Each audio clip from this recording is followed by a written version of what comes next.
Pernahkah terfikir, apakah orang kafir juga ditanyai di alam kubur? Semoga kita semua menjadi penghuni surga yang like dan subscribe, semoga diberikan kelancaran dalam rezekinya. Dalam hadis riwayat Bukhari nomor 1374 lanjutan disebutkan, adapun orang munafik dan orang kafir, maka ditanyakan kepada mereka apa yang dulu engkau katakan tentang orang ini, yaitu Muhammad SAW. Maka mereka berkata, aku tidak tahu, aku dulu mengatakan apa yang dikatakan oleh kebanyakan manusia. Malaikat berkata, engkau tidak tahu dan engkau tidak mengikuti. Malaikat kemudian memukulnya dengan palu dari besi. Dia pun berteriak, sampai-sampai didengar oleh makhluk yang berada di atasnya. Selain jin dan manusia, iya, maka jelaslah bahwa orang kafir justru lebih layak ditanyai pertanyaan kubur daripada orang beriman. Banyak orang belum mengetahui apa hukum membagikan foto jenazah ke media sosial. Semoga kita semua menjadi penghuni surga yang like dan subscribe, semoga diberikan kelancaran dalam rezekinya. Mungkin awalnya kita berniat untuk memberikan kabar duka atau meluapkan emosi sedih karena telah ditinggalkan oleh orang yang kita sayang.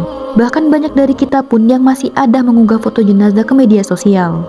Ternyata dalam Islam ada hukumnya tersendiri. Mengunggah foto jenazah bahkan bisa menjadi dosa jariah. Lantaran foto yang kita unggah ke media sosial bisa mengumbar dan menyebarkan foto jenazah ke media sosial itu seharusnya sebisa mungkin tidak perlu dilakukan. Karena hal ini dapat mengusik privasi dan kehormatan mayit yang dilarang. Dalam syariat, tidak menyebarkan video atau foto mayit ke media sosial merupakan salah satu langkah kita menutup aib saudara semuslim kita.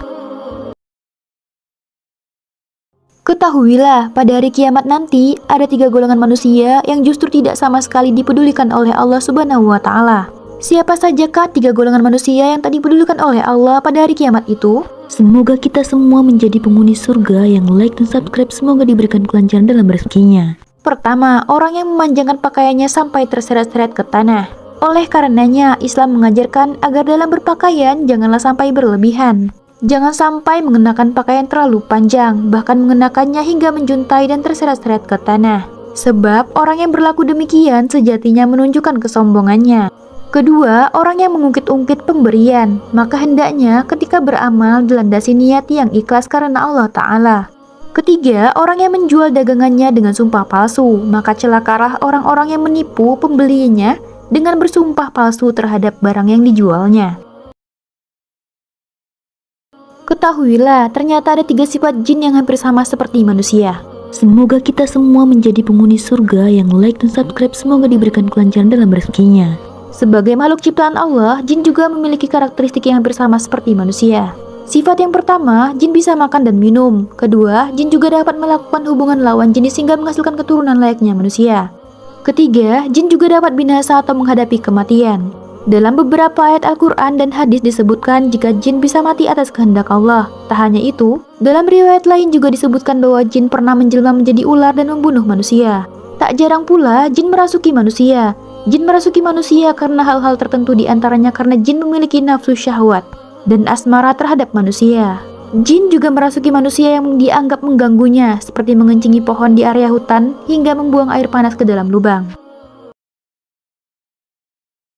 Inilah hukum sabung ayam yang sebenarnya dalam Islam Muslim harus tahu.